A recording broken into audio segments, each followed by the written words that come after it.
Welcome to Mediation, the New Possibilities Hour, June 4th, 2020.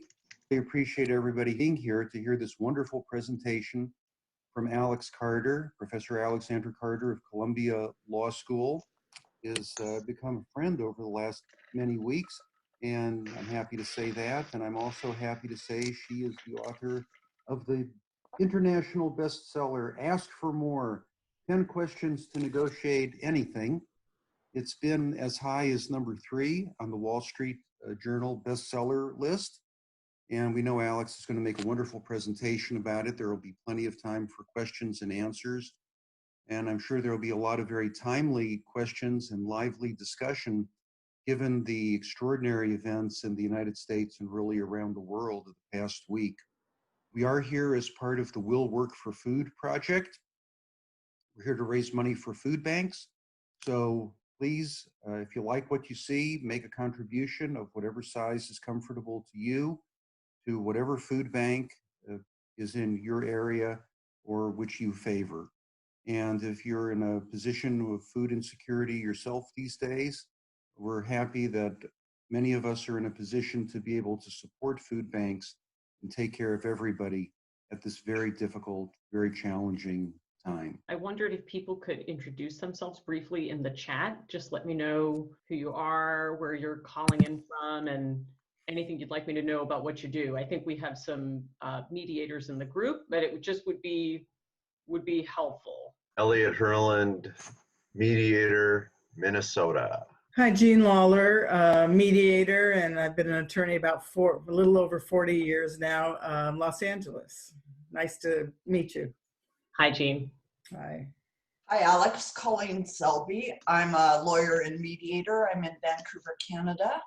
I have been looking at your book with interest. I've ordered it, so eager to hear what you have to say today. Thank you, Colleen. And I saw Janice's introduction, full-time arbitrator and mediator in California. Welcome, Janice. I'm David Baca in Humboldt, Texas. I'm an ordained minister and a professional mediator. And now it's time to learn. Natalie, is there anything you'd like to add before we turn it over to Alex? You know, the only thing that I'd like to say, Jeff, is that we are thrilled to have you join us.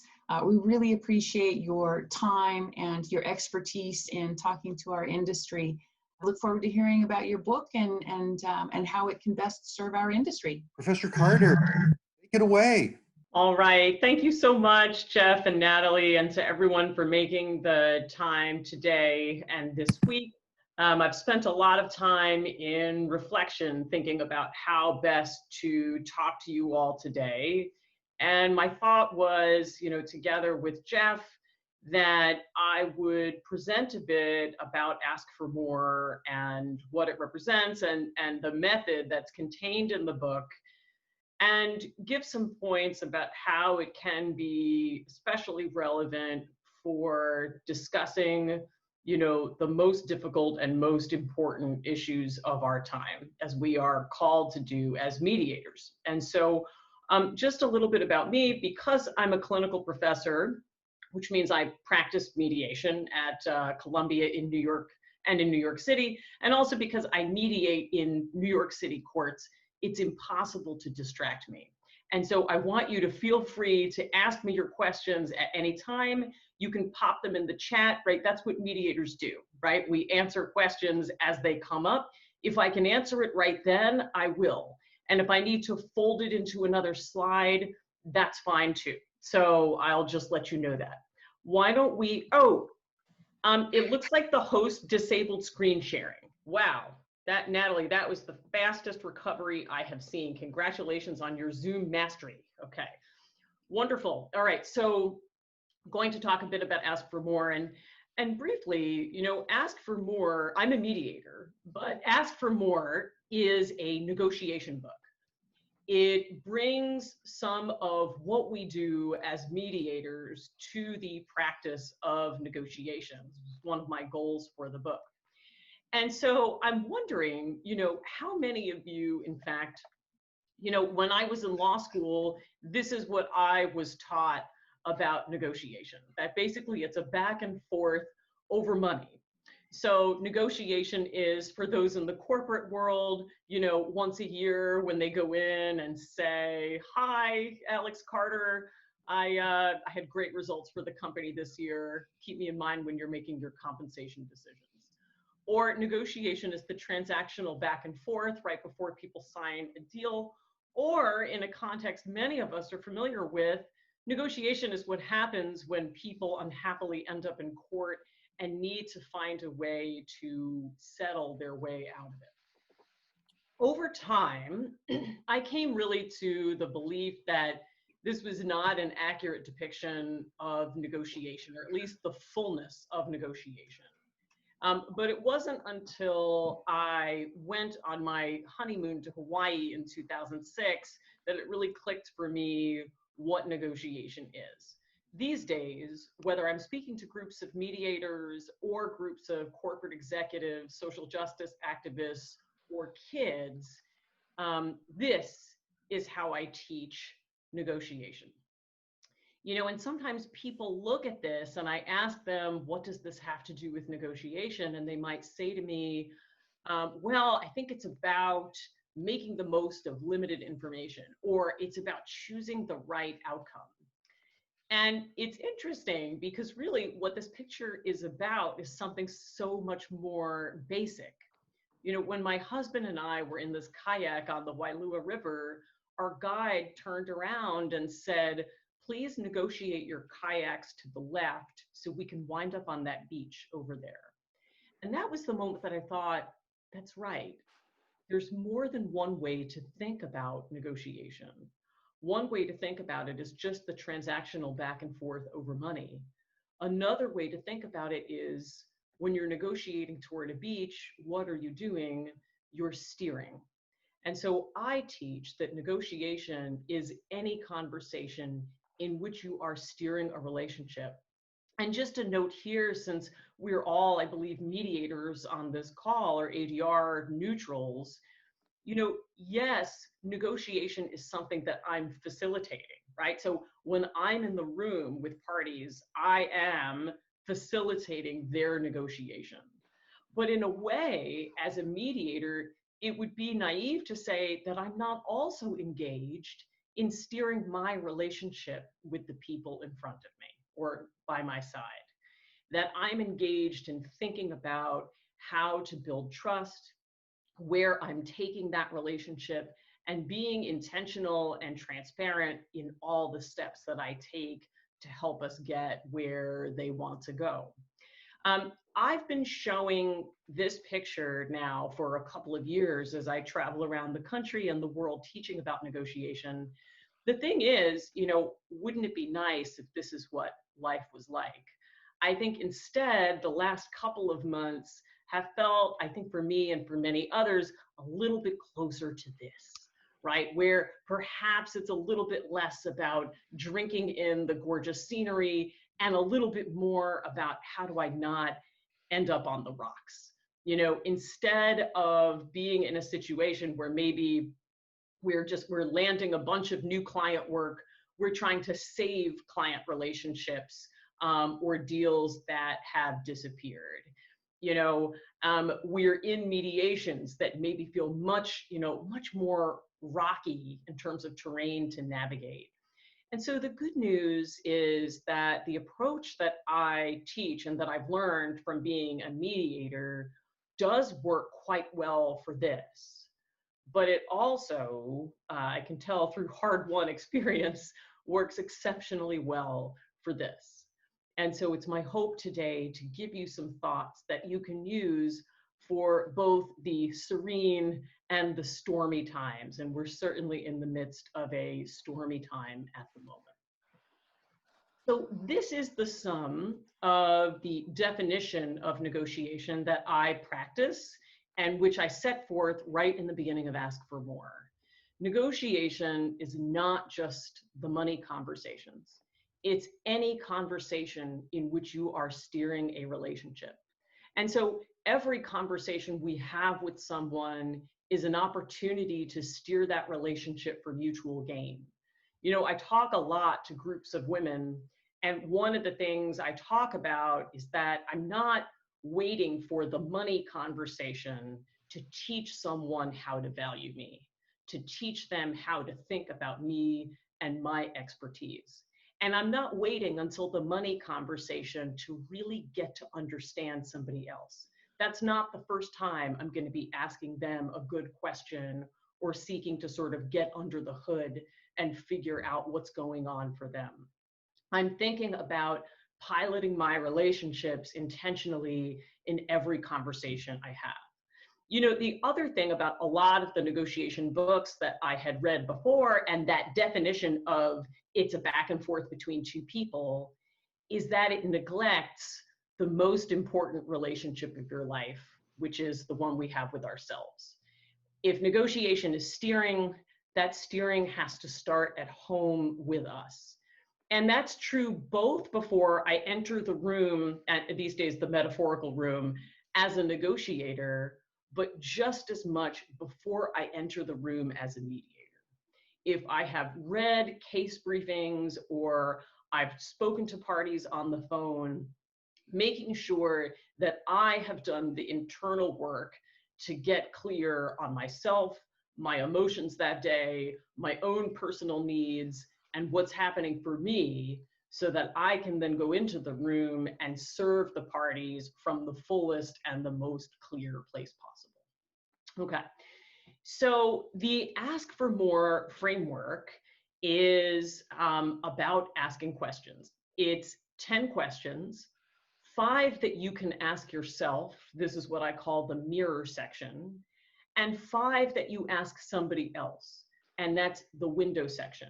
And together, these research-backed and questions that I've come up with from a lot of experience now as a neutral, helping people to resolve conflict, truly can help people get more out of any conversation, whether that is at work, negotiating for themselves, as a mediator, talking with family, or having, you know, some of the more challenging conversations of our lifetime right now.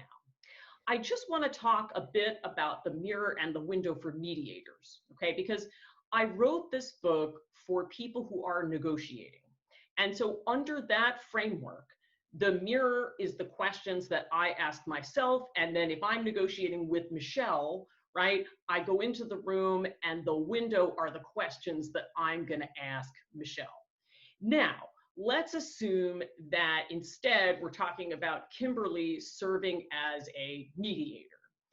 Now, when I'm working as a mediator, sometimes, frequently, it becomes apparent to me that people haven't known the right questions to ask themselves to really get clear on themselves before they came in the room. And when I see that, sometimes my first function as a mediator is to ask them those questions and hold up the mirror to them. So I want to say that all of the questions in this book, mirror and window, can be used when you are mediating. So I might, for example, you know, if I'm mediating, for example, between Elliot and Chuck, right? I might take a moment to ask Elliot and Chuck each some of the mirror questions to help them get a fuller understanding of each other, and then assist them in opening the window, right? Asking the second half to help bridge the gap. So I'm happy to take any questions throughout this presentation, both on what do I do, Alex Carter, if I am negotiating for myself, and what do I do, Alex Carter, if I am sitting in the chair as a mediator. Okay, so what I'm going to do now is take us through the mirror and window sections. I'm going to give you an overview of each of those sections, and then give you a couple of questions from each. Okay. So first, let me just take a moment to talk about the fact of questions. Part of the reason that Simon & Schuster really loved this book and wanted to publish it is that there's nothing out there right now that is a question-centered approach to negotiation in the popular literature. And so I first wanted to answer the question, what do, you know, questions have to do with negotiation and leadership? And it's quite a lot, as it turns out, which would not be a surprise to anybody in this virtual room. So in fact, organizational psychologist research shows that asking ourselves questions is critically important, because one of the main components of leadership is self-awareness. And self-awareness is cultivated by asking oneself the right questions. And so when you engage in that self-inquiry, which doesn't have to take long, these days I'm doing a lot of working through my own questions to deal with some really difficult stuff. And I can do that in under a half an hour. And in under a half an hour, I have gotten clear, I have calmed my emotions, I have, rearranged my priorities, and I've developed an action plan to go forth into my conversation. But it doesn't stop rather with asking ourselves questions. There's been research to show by Professor Lee Thompson out of the Kellogg School at Northwestern that 93% of people are not asking the right questions of somebody else when they get into negotiation. And what kinds of questions are those? They're what she calls diagnostic questions, open questions about the other person's needs, concerns, and goals, right? And I don't know if it's Dea or Daya, but I see you smiling, and in part, which one is it, Dea or Daya? Sorry, Dea. Dea, thank you. Okay. I see Dea smiling because this is what we know, right? Which is we get into the room, we ask people open questions, and all of a sudden they're like, oh my gosh, the pie of information is so much larger. Now we know how to make a deal, right? So and the amazing thing is, though, may I just say, in a personal moment, I'm so good at doing this as a mediator, but how many other people want to bravely admit that when they are negotiating, sometimes they can experience a phenomenon that I call losing access to my skills, right? Where suddenly when I'm on the table, it's harder for me to remember to ask the open questions, right? So that's part of my mission for this book, is bringing mediation skills to the practice of our own negotiation. All right, and a tip on negotiating in a crisis. Again, I think mediators would know this, but I have had people say to me, Alex, I don't really have time to ask questions at the moment, right? And what I tell people is, you don't have time not to ask questions. In a time of crisis, it has never been more important to lead our negotiation with questions. Why? Because in a time of crisis, we need the clarity that we can find by asking ourselves questions. Right now, I think what's happening in society has kind of cracked us wide open, to the point where we now have the opportunity to ask ourselves questions that we hadn't before. And I think it's incumbent upon us, before we get into what otherwise, may I just say, as a white person, out there navigating in the world, recognizing that it's not business as usual for anybody, but especially for my Black colleagues. And so thinking about taking a moment to ask myself some questions before I get into conversation can help me really approach it from a much more mindful place, so that I'm less likely to do harm. And when we approach somebody else, of course, leading with questions can really take some of that heat down.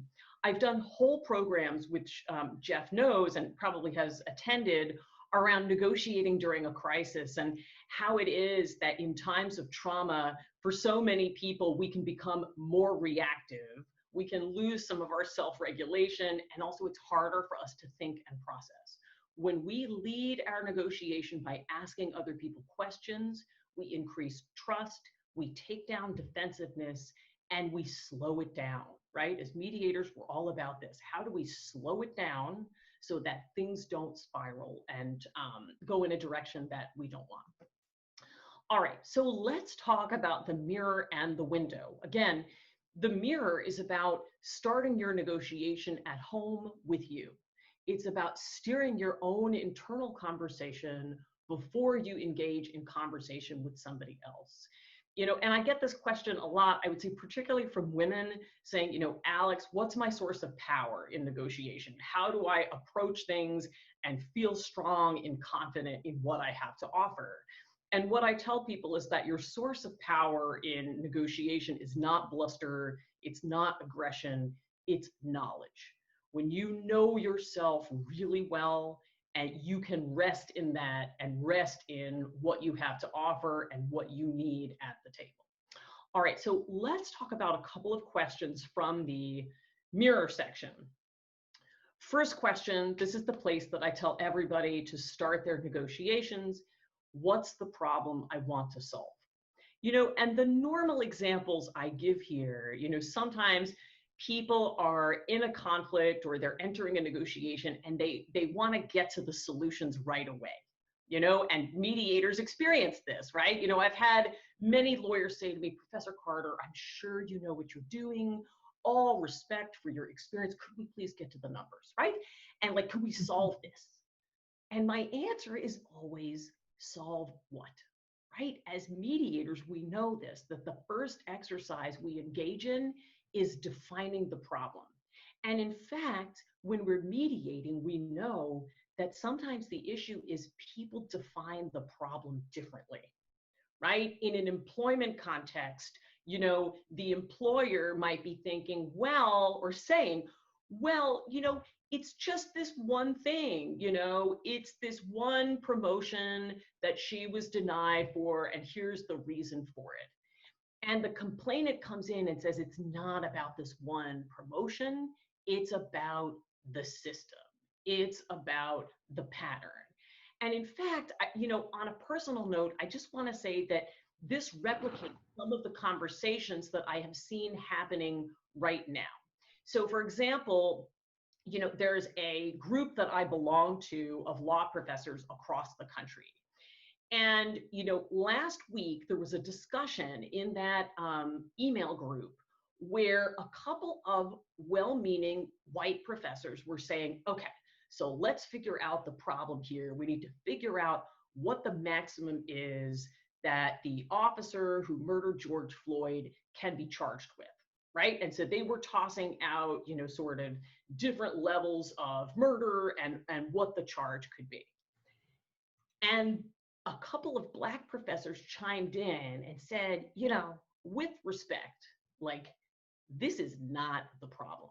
The problem is, like, how do I keep myself safe? How do I walk around my neighborhood?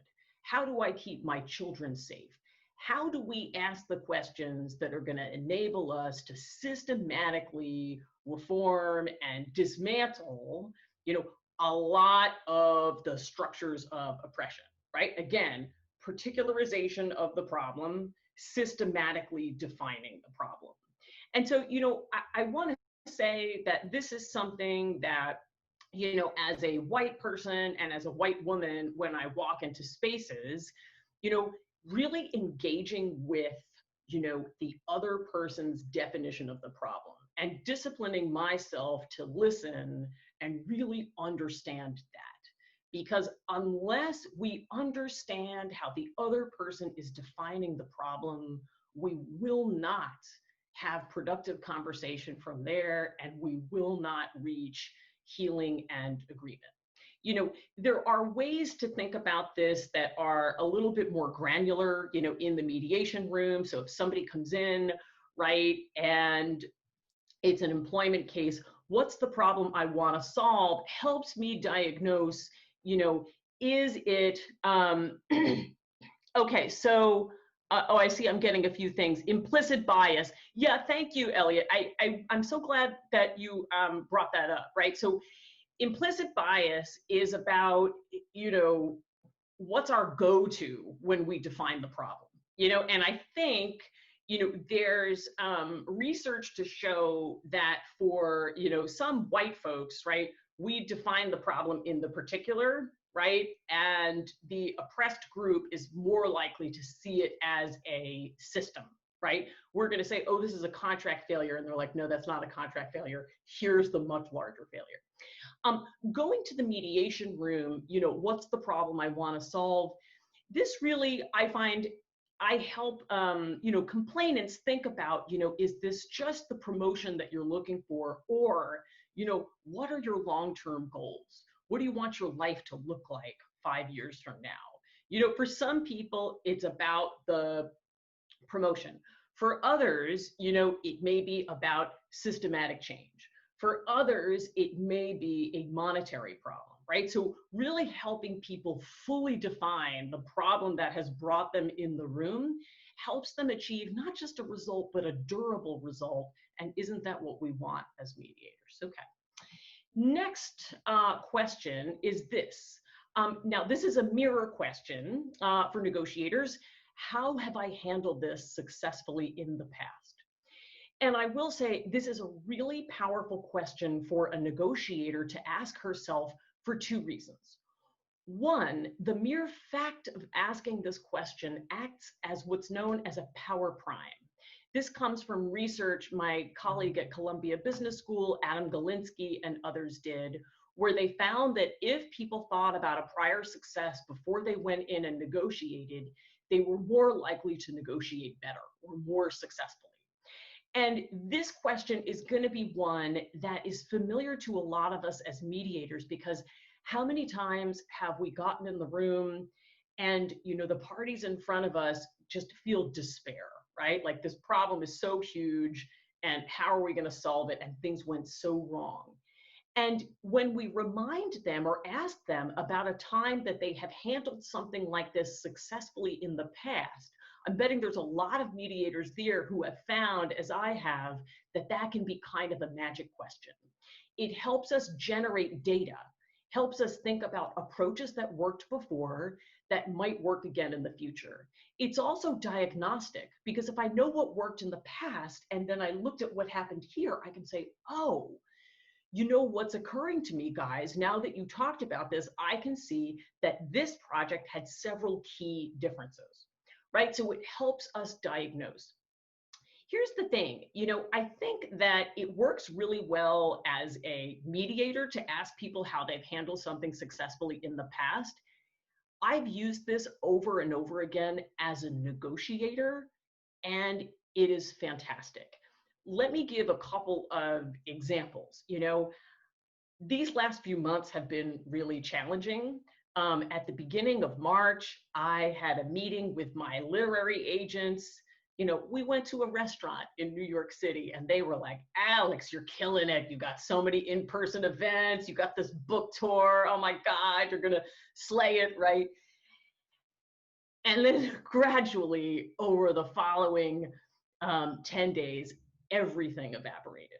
I mean, to the point where Simon & Schuster had a conversation about whether they should pull my book and put it like later in the year or next year. And I wasn't sure what to do. Now, I've never handled, you know, a pandemic before, but I did look back to think about, do I have a prior success that has anything in common with this? And I thought about, okay, I have a short period of time where I have to get the word out, and I'm not going to be able to do it via media. So it's going to have to be like word of mouth, and I'm going to have to like build a campaign for this book.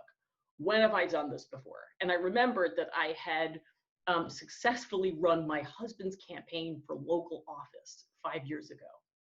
And I did that by building a group of 20 female captains, each of whom lived in a different neighborhood, and we worked together and partnered to get the word out. And so I decided to leave the book in May and replicate that strategy, and it was really successful. You know, I've also had during this time a parent in hospice who then ended up being diagnosed with COVID. And I found out on the day that my book was launched, they wrote to say, we think he has 24 hours. And so I have never dealt with that before, but I had dealt with the very serious illness of a family member before. And in that really desperate moment, I'm not going to pretend that I was calm while I was doing this. I was absolutely not. I was weeping. But I wrote down some things that I had done before during that prior serious illness to help and to cope. And I ended up figuring out several things I could do, including reaching out to some trusted people to help me get through some day-to-day stuff that was really, really useful. So This question, especially during a time of crisis, can really help us marshal our resources and remember things that we have achieved before and help us go out even to cope in the face of the impossible. Okay, so that is the mirror, and boy, that was a look in the mirror, wasn't it? I forgot we're recording this. That's fine. It's all good. All right, so now we're going to talk about the window. And this is where we are sitting down with somebody else to ask them open questions in order to create trust, to gather information, and design better solutions. Of course, we know in the mediator community that listening more than you talk generates better deals and more value, especially when we listen first. And the thing is, you know, I don't just want people to get to like one yes or a handshake. My hope for negotiators, just like my hope when I'm sitting in the mediator chair, is not just to help the people in front of me solve one, conflict. Jeff and I have talked about this, but to help them generate relationships where they can solve the next one on their own and where there's longer term mutual gain that comes out of that one session. So, of course, the first question to ask is, tell me. It's interesting because, sometimes when I teach in workshops, I'll set up a scenario where I tell people, I just went on a family vacation back when you could do that. And I said to people, it's your mission to get the most information out of me possible. What would you like to ask me? And a lot of times it's amazing, right? What do you think the first question is people ask me? They're trying to get the most information out of me possible. And they're like, okay, I'm going to ask a really great question. Anybody want to guess what the first question usually is? And I'm telling you, I've gotten this from mediators too. Where did you go? Where'd you go? 100%. That is exactly right. Where did you go is the number one question. And of course, we know the answer to that is Cape Cod or Mexico. Now, if we're on the phone, right, if I'm on the phone with Michelle and I say, where did you go? Michelle is probably going to do me a favor and over answer the question, right? She can be like, it's great, Alex. I went to Mexico. I did this kayaking thing. I went with my spouse, whatever it might be. But for most people or people we don't know, or maybe there's a trust issue, I have to tell you, most of the time, where did you go is going to get a one-word answer. And so eventually somebody in the room maybe comes up with, tell me about your family vacation. These days, tell me is the number one question that I use on every occasion. And I think it's because it's the broadest possible way to lead you to who someone is, who they are, where they come from, what they're feeling, right? Because if I ask Michelle, what did you do on your family vacation? That's more open, but it doesn't leave Michelle space to talk about her feelings, right? Or maybe emotionally what was going on for her on that vacation. So, tell me is a wonderful question. Normally when I speak to business people, I give them examples of how just asking this one question, can close a deal. But, on a more personal note, I want to say that I find it to be much better when I'm checking on people during this time than asking them, how are you? I think that, and I see David nodding because I think that a lot of us think that how are you feels like an open question, but it really reads as kind of rote and closed. Most people come to expect, right? If I say, Jean, how are you today? Jean kind of knows that the answer I expect is, I'm doing great, Alex. And then she says, how are you? Instead, I have tried to ask something like, tell me how you're feeling today. Or, tell me, what support would be helpful to you. You know, the one thing I will say is right now, I want to be a little bit careful about using, this is really the imperative, right? I want to be careful about using this with people I trust and who I know welcome the conversation. I don't want to approach a random person of color and say, you know, tell me what I can do to be a better ally. No, right? You know, this is not the time for me to be demanding work of someone. And so that's the one gloss on this that I would say is really to make sure that the other person has indicated that they are open to a conversation. When people come into my office as a mediator, you know, I say, tell me what's brought you here. I don't say, tell me, you know, what's your legal claim or what are your defenses? You know, and my students sometimes when they're first being trained, they think that's what they're supposed to ask because they're law students. And so the hammer's going out to nail all the nails. And I said, no, you know, tell me is about figuring out the other person's definition of the problem. And so that's what we want to do with this question. Okay, there are lots of other window questions and we can't get to all of them today, but this one is a great one. What are your concerns? I've been teaching this recently because I found that this is my number one sort of turn a no to a yes, or number one like barrier breaker for negotiations during COVID. You know, a lot of times when people are engaged in conversation or in negotiation right now, you know, they may, oh, I just want to go back for a second. Chuck gave us a good gloss and saying, would you be willing to tell me, right? Yeah, I think, you know, Chuck, we could certainly play with that during this time if we're not sure that the person welcomes the conversation. Thank you for that addition. So going back to this question, what are your concerns? You know, a lot of times during coronavirus, I think people feel so pressured and stressed out that the easiest answer is no, even when, right, there could be a world of deal making and possibility on the other side of a yes. So what I tell people is, you know, if you get a no, and I get this question actually a lot from women who are looking to negotiate for themselves, especially around money. You know, they fear the no. And part of the reason they fear the no is because they don't know what to do on the other side. And I'm like, that's not a problem. No is not a problem because all you need to do is say, okay, thank you. Tell me your concerns, or what are your concerns? And when you sincerely listen to somebody else's concerns, you are hearing the barriers to the deal. And so these days, what are your concerns is the number one question I ask when I'm encountering a barrier of any sort. And I'll just tell a brief story. So I think I mentioned, right, that a lot of my events got canceled.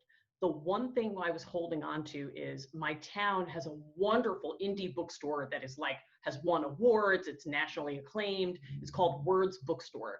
And among other things, it supports families and individuals with autism. They employ a lot of folks on the spectrum in the bookstore. It's like one of my favorite places to be. So they had their event with me on their website, and we reached out and said, well, obviously we can't do an in-person book launch event. Could we do something virtual? And they wrote back and said, no, we're not doing virtual events. Yet again, full disclosure, I cried for 5 minutes, head down on the desk. And then I thought, you know, I wrote the book, I'm going to call them. And I called them up and I said, what are your concerns? And they said, number one, we've never run a Zoom event. We don't know how to do it and we don't have staff to do it. And I said, okay, would it help if I did? Because I've run 1 million of them and I have a paid account and I'd be happy to do all of that. And they said, yes, that would help, but we have another concern. I was like, great, tell me your concern. And they said, our concern is that we don't want to do stuff that's just promotional for Words Bookstore right now when so many people, especially small businesses, are hurting. And so just having a talk, you know, where we go back and forth doesn't really feel like we're serving the public. And so I said, okay, so serving the public is important. What if we didn't do an author talk standard, which is not what I wanted to do anyway? What if we ran a training, a free training for small business owners on how they could negotiate through coronavirus and give them free tips that they could use right now in their business? And he said, that sounds great. What if we also donated to a local food pantry for every person who got on the call? And I was like, you have a deal. And so in a way, like this event reminds me of that, right? We created so much value. He said no. If I had not pushed through and said, please tell me your concerns, I would never have known that we were totally aligned. The truth is, I never wanted to do a regular, like, here's my resume, stand up in conversation with the event. I love training, right? And so this worked out so well. We raised, with Jeff's help, more than $3,000 for a local network of food pantries, and we had an awesome event, and it was great. Okay, so never fear. If you get a no, just go ahead and ask people their concerns. Okay, so that's a bit about the book, and I wanted to share briefly with you my mission in writing the book. I have a few missions to share with you today. So the first is to serve people in every area of their lives.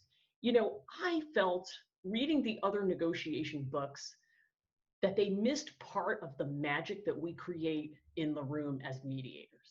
How many people have said to you after you've mediated a case that watching you in action helped them realize that they could talk to their kids a different way, or gave them a sense of peace and confidence that they carried into their everyday lives?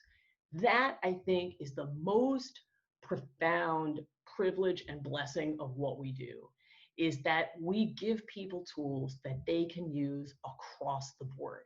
And when I train mediators, it's the same thing. It's one of my favorite things to do, because I watch them, even as they acquire these skills, step into a fuller version of who they are, that they gain confidence and they gain skills that they can use in the rest of their lives as social justice activists, as a family member, and as people who are then navigating their careers. So this is part of my mission, because this is part of what mediators do.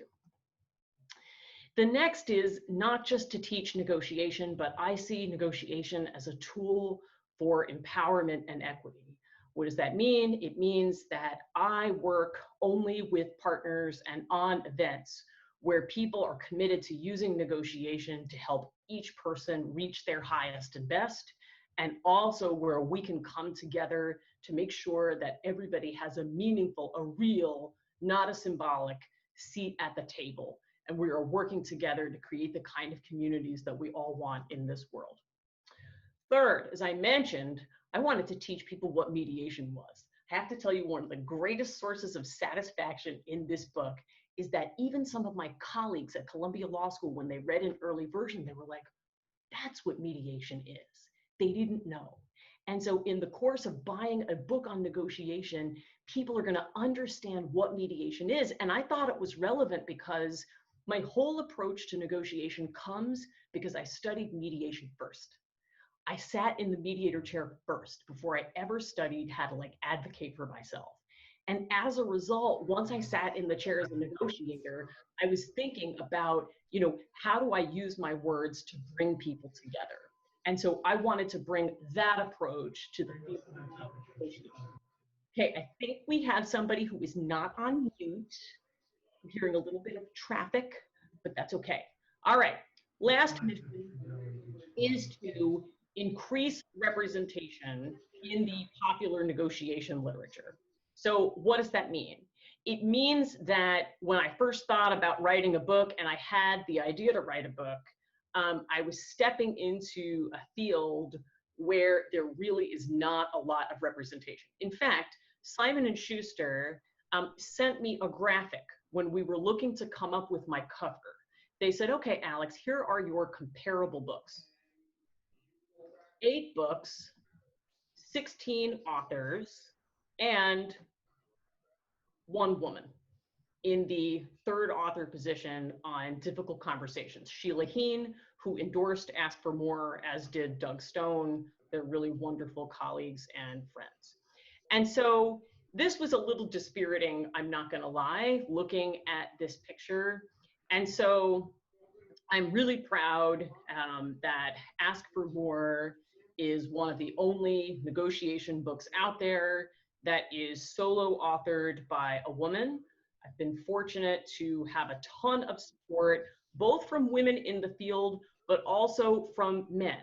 And I would say, in fact, it's, some of my friendships with Jeff and others that have shown me that, it's not just women who are concerned with gender equity in negotiation and mediation, that we have champions out there who are going to stand with us and support us, not just by saying good for you, but by putting their name behind you and recommending you for things.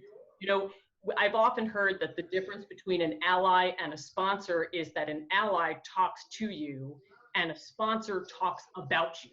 They talk about you when you are not in the room, and they speak your name to people who otherwise would not have a chance to hear it. And so I would like to further that mission. Sometimes if I can't pay it back, what I do is I pay it forward.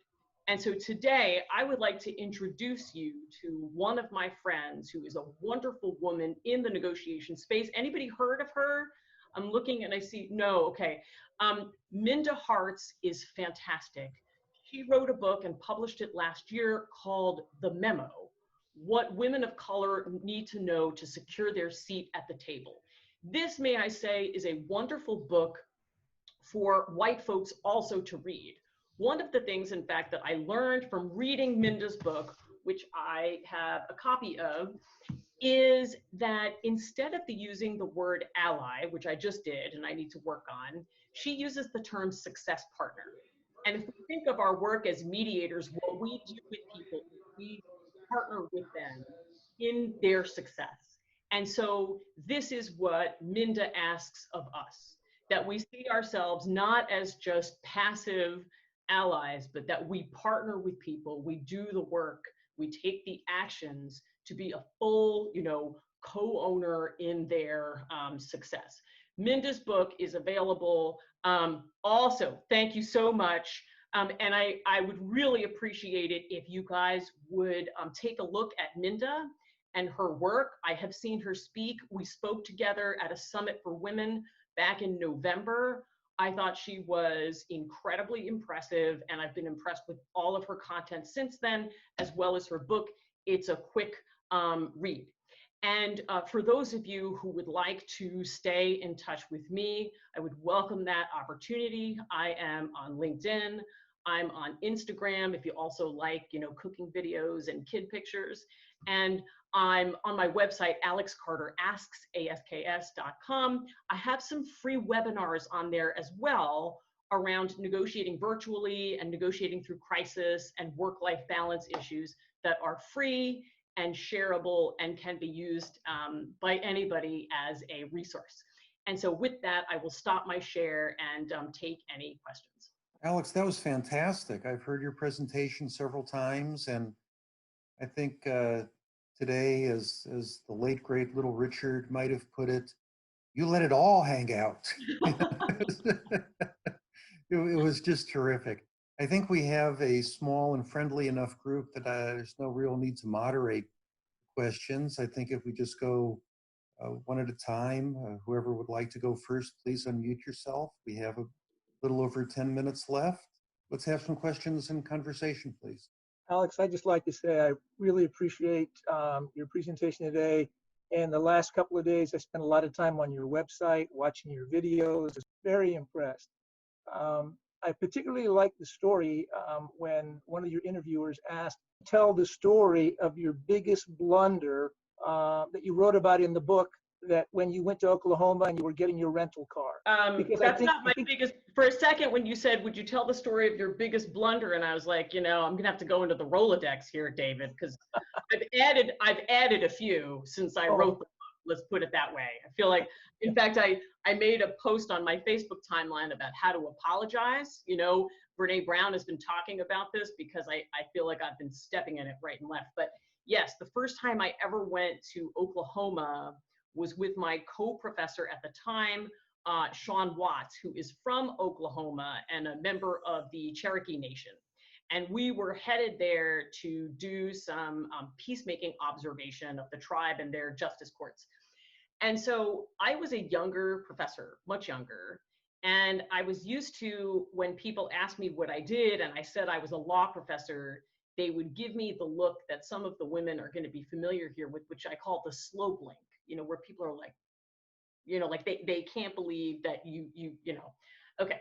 So I had some baggage going into this encounter. So we get to the rental car company. I'm very tired. And the nice gentleman at the rental car company said, "What do you do?" And I said, "Here it comes. I'm a law professor." And he looked at me and asked me a 4-word question, which I'm going to put in the chat. He asked me that.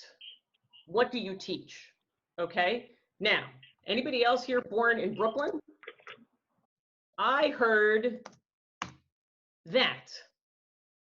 A comma. Does anybody know what that means? What do you teach? It means like, do you really teach? So instead of giving the answer, I said, yeah, I'm a law professor. And the guy froze. Okay. And then my colleague Sean came in from the back and said, she teaches peace building. And I was like, oh, God. So just a lesson that English is apparently my first language. Okay. And yet it is so easy. We know this as mediators, right? Intent versus impact. And this had everything to do with the baggage that I was carrying into the room. What question do you ask to help them focus on long-term gains instead of short-term? Here's my answer to that. I actually talk about it in chapter 1, where I ask people, what's the problem you want to solve? Sometimes people give like a really small answer, like I need to get 3 clients this month, or I need X amount of money. And I ask them this follow-up question, which is, what would happen if you achieved that? Or what would life look like if you achieved that? And that's my way of getting them to focus underneath the small, tangible, almost reactive definition of the problem to figure out sort of what is underneath that, or what the longer term goals are. Sometimes I'll ask people, where they want to be in a couple of years, but I would say what would happen if you achieved that is a good way to get people beyond that immediate. How to balance power if you're the lower power party. Dea, this is a good question. There are a number of different techniques that I use depending on the situation. One of the things that I might like to do is I might like to negotiate over process. That's part of what the mediator helps people do, right? In fact, people get into the room, there's a power differential, and part of what we do is we procedurally help that situation. Now, if you don't have a mediator in the room, then I got to play mediator and be like, Bob, I'm so excited to meet with you. Here are my hopes for this meeting, right? My hopes are, I want to hear your perspective. And then I'd like to reserve, the last 20 minutes to share with you some things that I'm bringing to the meeting, right? So in other words, if you're worried about getting crowded out, I would negotiate for your time and space. The other thing I like to do if there's a power imbalance is engage in a skill that I call acknowledgement, and which my mentor Carol Liebman calls stroking. It means recognizing somebody for their contributions or validating their feelings. Now, it has to be truthful, okay? So if Bob has really not been a champion of my career, I don't want to go in and say, Bob, I want to thank you for being a champion of gender equity, if that's not the case. But I could go in and I could say, Bob, I'm in here today because your good word is indispensable for me as I move up the ladder. People listen to you. You're a leader in this company. Your word matters greatly. And so I know, right, that if you speak of me, that people will listen to you. And so that's why I'm here today, is to engage you as an ally and ask you for your help and advice as I move up the ladder. If you lead with that, right, Bob is much more likely to be like, oh, yes, in fact, I am, a leader, and I'd love to help you, right? So acknowledgement, sometimes if somebody is being particularly challenging, we call them a stroking opportunity, right? So this is a person who's calling out for a little bit of acknowledgement. What questions do you ask parties to reflect on power imbalance at the table or balance the power at the table? You know, Luis, this is a good question. It's so context dependent. I will say, you know, sometimes I raise it beforehand. If one side, you know, if I'm mediating a case involving the US government and a complainant, okay, and the US government tells me they're going to bring 5 people to the table, the first thing I'm going to do is to say, thank you so much for your commitment. This is really great. You know, the impulse to have a lot of good problem solvers at the table, love it. I just want to ask for your advice here. I'm thinking through this. There's going to be 1 person on one side and 5 people on the other side. Can we talk about that? Because I'm wondering how that's going to play. And so we can sometimes process through together and figure out, okay, maybe if all of those people really are needed, maybe a couple of them are going to attend by phone. Maybe we offer the other person and say, do you want to bring a support person or whatever it might be to kind of balance that out. Otherwise, when I'm in the room, you know, again, as the mediator, I'm in the neutral chair, but there are a lot of things that I can do procedurally to balance things a little bit more. I slow it down. I play the newbie mediator. Could you explain that term for me? Could you break down what you mean when you say this, right? Helping to break down some of the jargon, helping to slow things down, helping to summarize and reframe is a great tool for that. I also, when I ask open questions and I'm moderating the early part of the discussion, it slows it down so everybody can participate.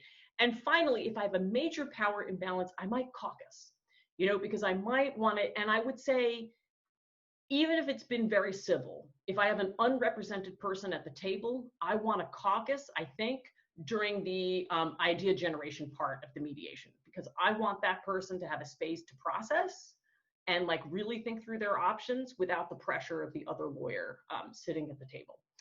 I received a private question about the challenge of mental illness.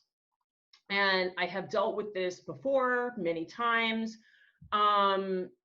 You know, I'm not a doctor, obviously. I just play one on YouTube. But, you know, in mediating in New York City courts and mediating employment cases, I've seen this.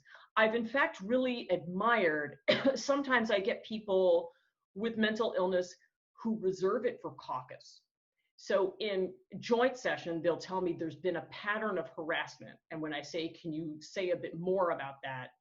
They reserve it. And then we get into caucus and they say, they're putting a chip in my brain, they're monitoring me through my television set, that type of stuff.